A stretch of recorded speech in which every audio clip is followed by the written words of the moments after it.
The RAN Tour stands for Ride Around Nipissing, which is a network of trails that'll take a rider well all the way around Lake Nipissing. Now typically this is a 3 or 4 day adventure depending on how far and how fast you like to ride. For us, we're going to do it in 3 days, with our home base being here at the Best Western in North Bay, where we're going to leave the truck and trailer as we go all the way around the lake. Now, any minute now, we're going to get our poop in a group and we're going to be off. When you run it out of luck, need to get unstuck, so go off. When you're up against the wall and you cannot fall, so go off, go off, go off, go off, so go off, go off, go off. The RAN is typically done as a saddlebag tour, and hotels along the route, wherever you choose to start the adventure, will let you leave your trucks and trailers behind as you do the loop, as long as you spend at least one night at their location.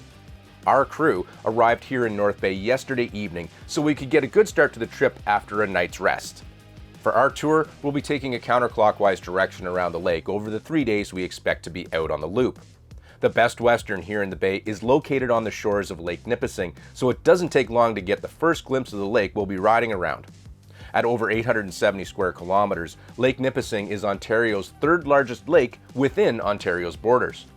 Interestingly though, even though this tour is called Ride Around Nipissing, this bit outside North Bay, riding from the hotel, is really the only time we'll ride on or even see the lake again until our return trip back to the trucks parked at the Best Western.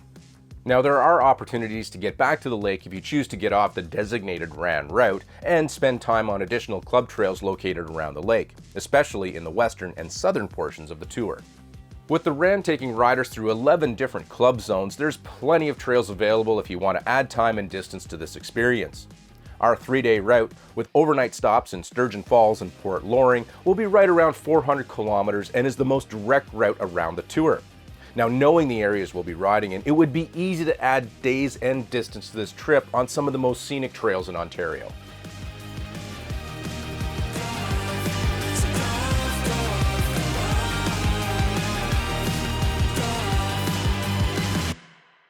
The RAN Tour is a good 2 to 3 day adventure that basically takes you around Lake Nipissing, various places to start, North Bay, French River, takes you through West Nipissing, St. Charles, Nipissing-Ville area, back through the Loring area, various degrees of different topography, the farm fields in West Nipissing, you know, the forests in around North Bay, you've got the French River area, which is unique to itself. The French and Pickerel River bridges alone are worth the tour.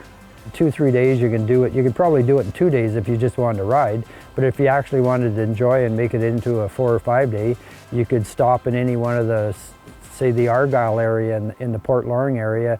They have numerous club trails that you could do day loops and spend your time and enjoy the area before you get back on and finish your tour. A couple of years ago, at the end of the year, the OFSC rated the different tours that's in the province, and all the feedback that we had on the RAN tour was very positive. Everybody that did it enjoyed it.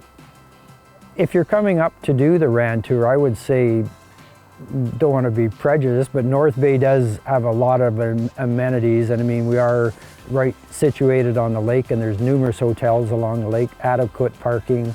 It would, to my mind, would be a good hub to start. The Highway 11 North is 4-laned all the way up here, so it's easy to get here, and there's numerous accommodations along the strip at Lakeshore Drive.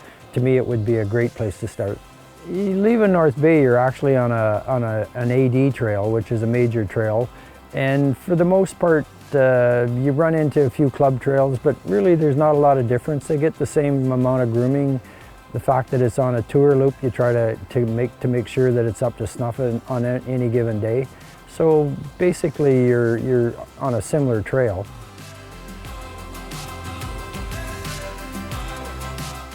This is a tour route, and we're promoting it, and everybody's got to do their part to make sure the signage is up, and so people can have a safe ride without getting lost, and to ensure that the grooming is done so everybody enjoys their ride. It takes coordination amongst the clubs to keep up the grooming. It takes a lot of volunteer effort on behalf of the clubs to maintain the trails, given that, you know, you lose the odd trail along and you have to reroute, so you have to basically take a trail and basically turn it into your tour trail. And it's a lot of effort on behalf of the volunteers of each club that actually make this happen. Leaving North Bay heading to Sturgeon Falls gets us on some of the more open and speedy trails that we'll see on this entire trip. This is also a fairly short day for us at slightly over 100 kilometers. Now this was more of a logistical distance for us for TV production as we took the most direct route there, mostly on the D Trail. To bump up the distance to the overnight at the Comfort Inn, we could have easily taken the scenic route, taking a little wider arc out of North Bay and then heading up a little higher on the A Trail towards Temagami before heading back south to Sturgeon Falls. If you were started your tour in North Bay and wanted to do extra riding, there's great riding out of North Bay to the Mattawa area. The Mattawa Bonfield North Bay clubs support a tour, just a local tour on club trails with 10 different stops along the way. The Mica Mine, which is a unique feature, there's a lookout in Redbridge, there's a lookout in off the Bonfield club trails. That's all an attraction to, we call it the Explorers Loop Tour, but there's 10 different attractions along the way that you could basically spend a day ride and take in all of these attractions.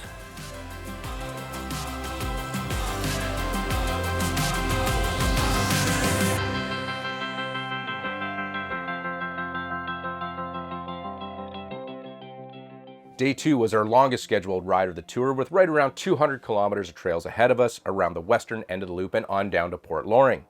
Looking at the map of the tour, the trail around this part of the Rand trip takes a pretty wide berth to the west of Lake Nipissing over to the Sea Trail right along Highway 69. You can cut the corner and ride down through Laveen, which gets you back down on Lake Nipissing for a good stretch, but no matter what trail you take, you'll have to pass through the one pinch point to cross the French River Bridge. The French River and the bridge that crosses it is the defining feature of our Day 2 on the Rand Tour. Built in 2005, the bridge hangs 90 feet above the water and spans 512 feet across and is the largest snowmobile bridge of its kind in the world. It's even capable of holding the weight of a groomer. Now before the bridge, there was a trailer service that would portage riders across this otherwise impassable natural feature. The bridge across the French River is unique to itself, the fact it's 550 feet long, cable structure, it spans the river. It's impressive.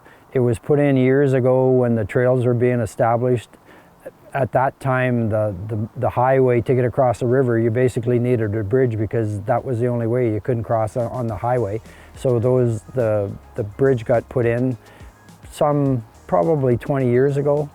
And it's a drawing card, not only in the winter, but it's in the summertime with the interpretive center right there. It's a unique feature. It's worth seeing.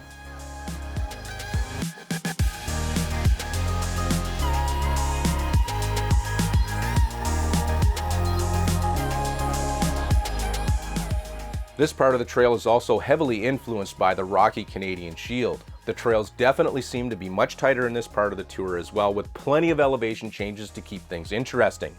Now average speeds are also down a bit, but the exceptional countryside makes up for the lack of pace. This part of the ride also has the most choice of different trail routes, both before and after the French River crossing point. However, our planned 200-ish kilometer day seems to be about right, and trying to expand the route too much in this part of the Rand Tour I think would be a mistake, especially after taking some extra time to sightsee at the French River Bridge.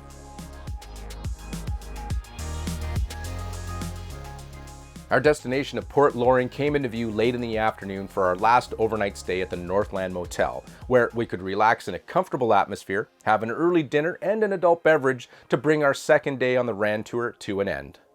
If somebody takes the time to drive up to our area and do the Rand Tour, I'm sure they'll enjoy it.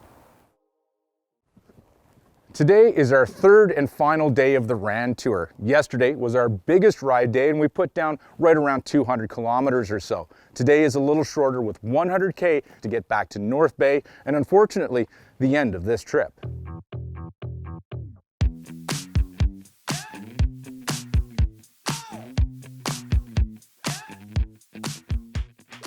Day 3 takes us through another area where there's plenty of trail options to expand the loop. This area, bordered by Georgian Bay to the west and Algonquin Park to the east, is absolutely filled with trails that can take riders south to centers like Parry Sound and Huntsville.